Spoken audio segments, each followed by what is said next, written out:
Oh, it's great to have your company. You're listening to Life and Faith from the Centre for Public Christianity. My name's Simon Smart. And I'm Natasha Moore. Well, from the Boer War onwards through World War I and II and right up to Afghanistan, Iraq and beyond, the Bible Society has freely given scriptures to all members of the Australian Defence Forces who want them. With the centenary of the Gallipoli campaign, the Bible Society in Australia has brought together some of the most remarkable and moving stories of servicemen who fought for their country, many of them sacrificing their lives, and of the book they took with them. Yeah, these stories and extracts from diaries and poems that we're sharing with you today all come from the Bible Society's Their Sacrifice campaign, which kicks off this week with an exhibition at Westfield in Sydney's CBD that's going on tour around Australia for the rest of 2015. There's also a book associated with the exhibition, and you can get hold of that from the campaign website, theirsacrifice.com.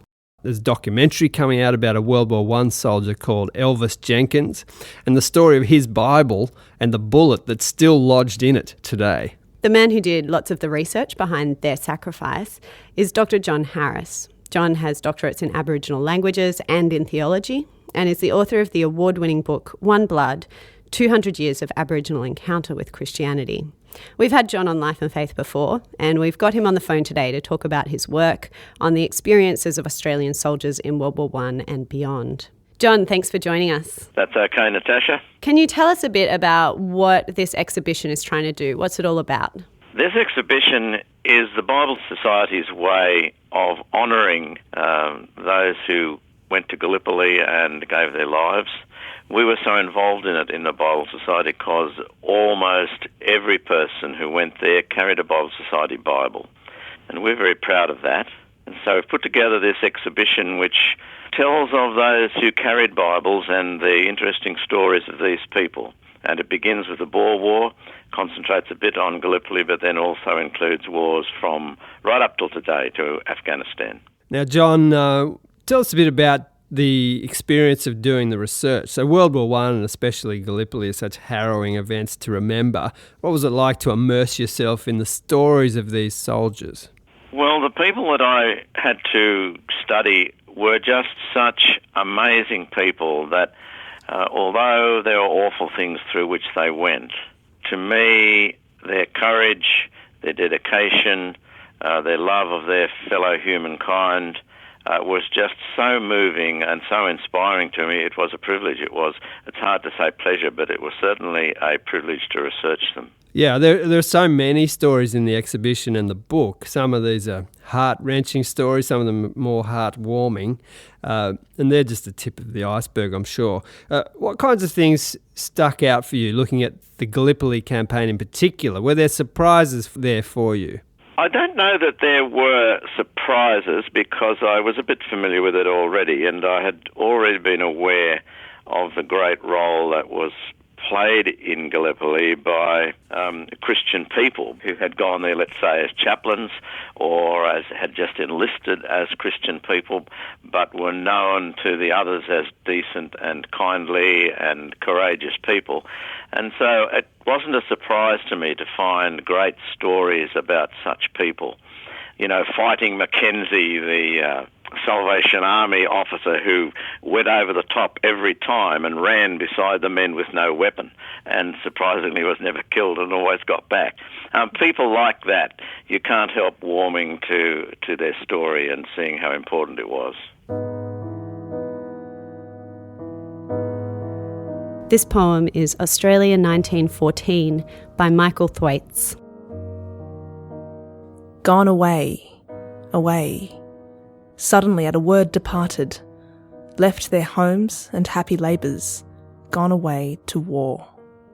Morning shall come, stepping from wave to wave-top over the Pacific, leaping at a bound from the barrier, lightly shall skim the beaches, brighten the western plains, shall sift and sieve through stirless leaves, latticing the silence of southern forests. Evening follows, deep-shadowed in mountains, fiery over desert. But these neither shall morning find as once, scattering abroad to their labours on plain and hill, nor evening aureole home returning. These are gone, gone away to war. Now tilts the plough in the half-ploughed furrow, Now wild things play by unfinished fences. Cold is the water in the pot among the ashes. Where the tree falls, it lies. The reins hang loose. The team wanders. The axe stands in the half-cut trunk. These their marks, themselves are vanished. At a word arisen, vanished, stolen away to war. So, John, can you tell us a bit more about the role of chaplains? In World War I specifically, these guys were non-combatants, but they did have other duties apart from their spiritual duties. What did you learn about their role in the Gallipoli campaign? Well, chaplain's role was what we would understand a chaplain's role to be, to conduct church services, to bury the dead. But they also had to enlist in non-combatant roles. Mainly they were in medical roles, and they were stretcher bearers. And they were well known to the men because they were the ones who went over the top with the stretchers, at great risk actually, and brought back the wounded. And then, if those wounded did not survive, they also buried them. It's interesting that on the very first day, the chaplains were told to stay on board the ships because everybody thought that the war would be over in a couple of weeks. But the number of dead was so great that within 24 hours, they realised that they needed the chaplains. And it's not just because of the burying of the dead, it's because the fighting men needed to know that their bodies would not be left, and they needed to know that they would be given the respect of a decent burial. John, I was particularly struck by the story of Andrew Gillison, who was a much-loved chaplain at Gallipoli. Can you tell us a bit about him and his story? Andrew Gillison was a Presbyterian chaplain, and he was greatly admired and greatly loved at Gallipoli because he used to spend all day in the front line, walking up and down the trenches. And once when General Monash, in fact, said, "Someone tell that chaplain to duck or he'll get shot," the man standing next to him said, "That man fears no bullets, so don't waste your breath." So he spent all day with the men, and he spent all night burying them. And on one occasion, the night hours were not long enough, and he was still burying on into the daylight hours, and he heard screams coming from over the top, over the ridge. And he and another man whom he signalled to go with him went over the top, found a wounded soldier who'd managed to crawl nearly there, and dragged him back over the top. They saved his life, but as they came over the top, they were shot. And Andrew Gillison died in agony 3 hours later. And I thought, as sometimes happens, that these stories can get larger than life. You know, they can gain legend status. So I thought I'd better check his record. And so when I got his war record, you know, the whole story was there in the terseness of one line. His war record ends with GSW, gunshot wounds. And then it has received while rescuing the wounded and burying the dead. If you've just joined us on Life and Faith, we're talking to Dr. John Harris. We're talking about Gallipoli and the Bible Society's Their Sacrifice campaign, which is kicking off this week.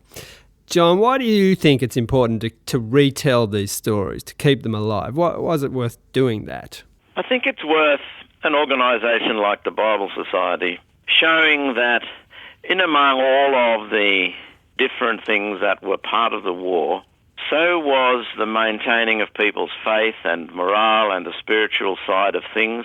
And there's no denying that the Bible, in those years in particular, when we have to admit that most of those people on the front would have been baptised Christian men. Most of them would have been. And they gladly carried the little Bible that Bible Society gave them, often over the heart in the breast pocket of people's shirts.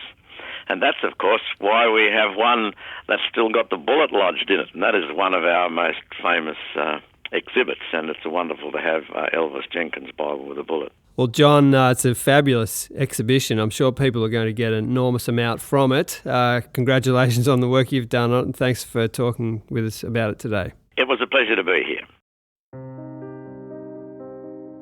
This diary entry was written on June 3rd, 1915, by Ernest Merrington, who was a Presbyterian chaplain at Gallipoli. The bullets were flying over the burial ground like bees at swarming time, while we walked about in view of the Turks 1,000 yards away. I have established a little prayer meeting in the dugout on Pope's Hill. Each night, some of the men gather there after tea, and as many as can get inside, while the others squat around the entrance. I read a chapter of scripture, and then prayer follows, concluding with the Lord's Prayer, in which all join. It is very strange and beautiful in these grim surroundings. We watch the lovely sunsets out at sea, over Imbros and Samothrace. The stars come out in the sky. The hillsides sink into darkness. Somewhere the rifles flash on the crags, or a machine gun starts into action, or a flare goes up over no man's land. Out at sea, the forms of the ships become dark and indistinct. The hospital ship lights up her green band and brilliant red cross, which are reflected in the calm sea. The red cross at sea is the symbol of the light of peace, love and hope in the darkness of this war. All of the stories we've been hearing about have been uncovered by the Bible Society's Their Sacrifice campaign, which includes a travelling exhibition, a book and a documentary. It's huge. If you're interested in hearing more about Australian servicemen and women over the last century or more and their experiences of war and of faith, you can visit the campaign website, theirsacrifice.com. We've asked Allan Dowthwaite, who's the National Campaigns Manager for the Bible Society, among other things, to share with us a few of the details about what's going on over the next couple of months. Good to have you in, Al. Thank you, Simon. Now, what's the idea behind the exhibition? Well, it's really about getting the Bible out into the public. The Bible Society has a fairly extensive collection of historic Bibles, including a lot of military Bibles, from the Boer War through to campaigns that are happening now, Afghanistan, those sorts of places. So it's really a chance to dust them off and let the public see them and interact with what was a very important part of people's lives as they went off to war. What's sort of interesting about this? I've seen bits of it. It is fascinating. There's some great stories to tell here, right? Yeah, there are. I think it's really the stories of the people that are the fascinating part of the exhibition. Learning about how the Bible was integral to the way they faced the challenges of war. It's just really interesting getting into people's lives. So where can people see the exhibition? It's going to be travelling around the country. Every state will get it at some point, and it's going to be on public display in Westfield shopping centres. So the idea is to have it where people are, milling around in food courts or while they're going about their everyday purchases. Trying to encourage them just to take a bit of time out to stop and have a look at a significant part of Australia's history. And the exhibition is only one part of this campaign, isn't it? What else is there to see or become involved with? The exhibition's the centrepiece of the campaign, but obviously we can't get to every town in Australia. So there's a website that people can go to which will have all the stories and materials. There's some downloadable stuff on that as well, some resources to use in schools and churches. There's a book, there's a documentary coming out which focuses on one of the stories. So tell us a bit about that. Whose story is the documentary focusing on? It's a great story. It's from Gallipoli. It's a young Victorian guy who went off to war, carried a Bible with him, and while at Gallipoli, a shell exploded and a piece of shrapnel hit the Bible and saved his life. He was only 12 days into the campaign.